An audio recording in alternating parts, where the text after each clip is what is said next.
যত 5 KG size দিন তাহলে 400 টাকা করে দিন। 5 কেজি সাইজ দিলে একটা মোহ লেগে থাকতো আর ওই ভালো না 5 কেজি সাইজ হ্যাঁ দুইটা বাই যায়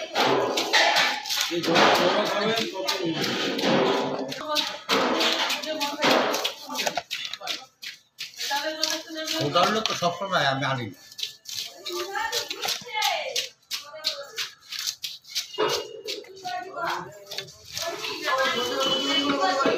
ইলিশ 30 টাকা সতল